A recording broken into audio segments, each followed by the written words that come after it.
বিলুপ্তপ্রায় গ্রামীণ ঐতিহ্যবাহী বাঁশবেত শিল্প রক্ষায় প্রশিক্ষণ পাচ্ছেন কক্সবাজারের রামু উপজেলার দরিদ্র নারীরা।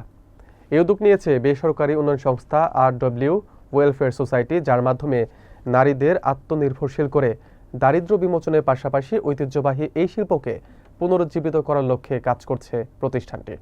বিস্তারিত থাকছে আরাফাত শিকদারের প্রতিবেদনে। বৃহস্পতিবার সকালে রামু উপজেলার চাকমারকোল ইউনিয়নের শাহ আহমদের পাড়ায় প্রশিক্ষণার্থীদের মাঝে প্রয়োজনীয় সামগ্রী বিতরণ করা হয়। এ সময় সংস্থার senior project manager Mohammad Alamgir Sikdar, finance officer Abhishek Dasgupta, admin and logistic officer Rafiqul Islam Rifat এবং লাইভলিহুড অফিসার নাফিসা ইকবাল বক্তব্য রাখেন। অনুষ্ঠানে প্রশিক্ষণপ্রাপ্ত নারীদের হাতে পণ্য সামগ্রী তুলে দেন young women leaders for peace বাংলাদেশের প্রেসিডেন্ট রিমা সুলতানা রিমো। উল্লেখ্য, এর আগেও RW ওয়েলফেয়ার সোসাইটির উদ্যোগে বিভিন্ন এলাকায় নারীদের দক্ষতা উন্নয়ন ও কর্মসংস্থানের জন্য পৃথক প্রশিক্ষণ কর্মসূচি বাস্তবায়ন করা হয়েছে।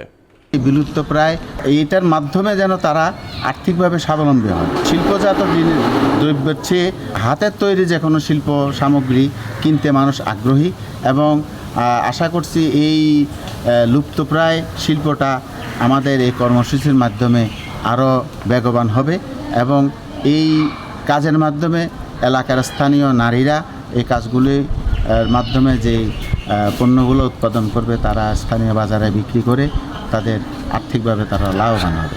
আমাদেরকে 10 দিনের ট্রেনিং দেওয়া হয়েছিল।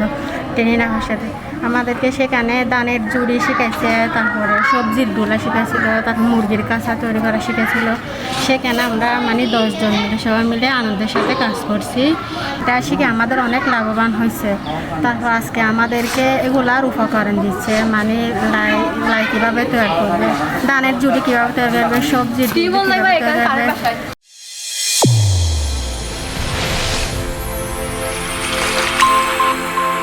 চ্যানেল A1 হৃদয়ের স্পন্দন।